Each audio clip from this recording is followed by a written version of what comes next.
యువరక్తానికి ఎట్టుకో June నుంచి training ఉంటుందిరా, అందరికీ ట్రైనింగ్ ఉంటుంది. ఇది ఎందుకు చెప్తున్నా అంటే ఈ మధ్యన ఎక్కడికి వెళ్ళినా అందరు కాగితాలు పట్టుకొచ్చి నాకు ఇస్తున్నారు, అందరు కాగితాలు తీసుకొచ్చి నాకు ఇస్తున్నారు. అదిగో రెడీగా ఉన్నాడు. నేనేమన్నానంటే గ్రామంలో ఉన్న సమస్యలు ఉంటే మనం వెళ్ళి మాట్లాడాలి, అధికారులతో మాట్లాడాలి, మండల పార్టీ కూర్చోవాలి, పిలిపించాలి, ఆ సమస్య పరిష్కరించాలి. అది పోయింది. దానికి ఎందుకు పోయింది కూడా నేను చెప్తా. గత 5 సంవత్సరాలు ఎమ్మెల్యేలు ఏం పీకలేదు రా భయ్. వాళ్ళు చెప్తే ఈయన నాదుడు లేడు, ఏదో లోకల్ గా అన్ని చేసుకోండి, అసలు మా దగ్గరికి రావద్దని చెప్పారు ప్రజలకి. ఈరోజు ఎప్పుడైతే తలుపులు తెరిసో సునామీకి వచ్చి మన పైన పడుతున్నాం. నిన్న రాత్రి 11:30కి నేను విశాఖపట్నం పార్టీ హౌస్కి వెళ్ళి అక్కడనే పడుకుంటాను. ఎప్పుడు వచ్చినా విశాఖ పార్టీ హౌస్ లో పడుకుంటాను. పార్టీ హౌస్కి వెళ్తే సుమారుగా 200 మంది రెడీగా ఉన్నారు బా. 11:30కి 11:30 రాత్రికి అంతమంది రెడీగా ఉన్నారు మన కోసం. అంటే కలవాలి, వాళ్ళ సమస్య తెలియజేయాలి. సమస్యలు పరిష్కరించే అధికారం కార్యకర్తలకి ఉంది. నేను చాలా స్పష్టంగా చెప్తున్నా.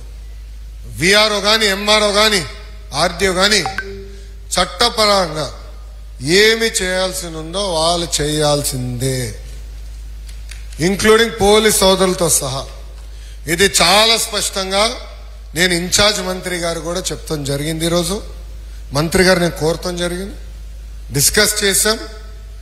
అది అధికారులకి నేను చెప్తాను, ఈ సభాముఖంగా కార్యకర్తలకి, నాయకులు నేను తెలుపుతున్నాను.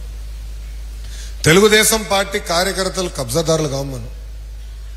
మనం ఎవరిని కొట్టాం, మనం ప్రజల కోసం సేవ చేసానికి వచ్చాం. ఇప్పుడే పల్లన్న అన్నారు, విశ్వవిఖ్యాత నట సార్వభౌమ స్వర్గీయ శ్రీ నందమూరి తారక రామారావు గారి సిద్ధాంతాలు మనకున్నాయి. ఇప్పుడు కూడా ఆ సిద్ధాంతాల పరంగా మనం అందరం నడవాలి. తెలుగు వాళ్ళు ఎక్కడున్న అగ్రస్థానంలో ఉండాలనేది మన లక్ష్యం. అన్ని రాష్ట్రాల కన్నా అన్ని రంగాల్లో ఆంధ్ర రాష్ట్రం నంబర్ 1 ఉండాలి, తెలుగు వాళ్ళు నంబర్ 1 ఉండాలనేదే మన లక్ష్యం. దానికి మనందరం కష్టపడాలి, కలిసికట్టుగా పని చేయాలి. రెండోది, కష్టకాలాలు మనం మర్చిపోకూడదండి. కష్టకాలాలు మర్చిపోకూడదు.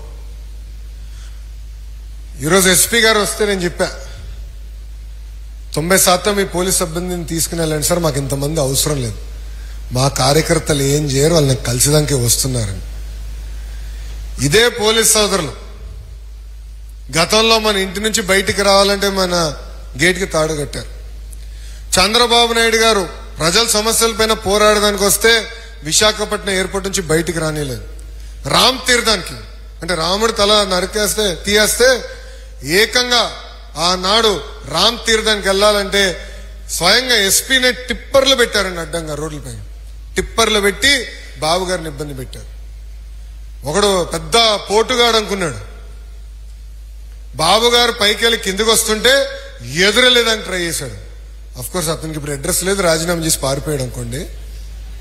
అని ఎవరో మీకు తెలుసు అనుకుంటా. అర్థమైందా రాజా?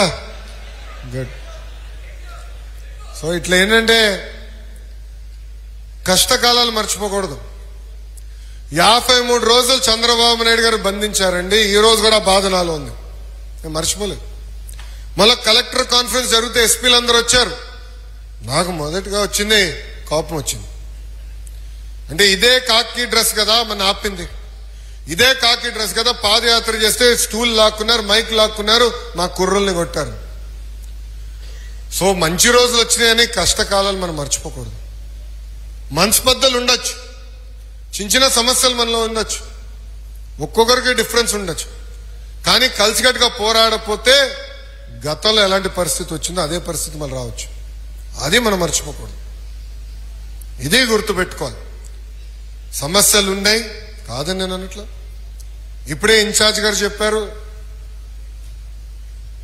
కూటమి ధర్మం అందరూ పాటించాలని ఆయన కోరారు.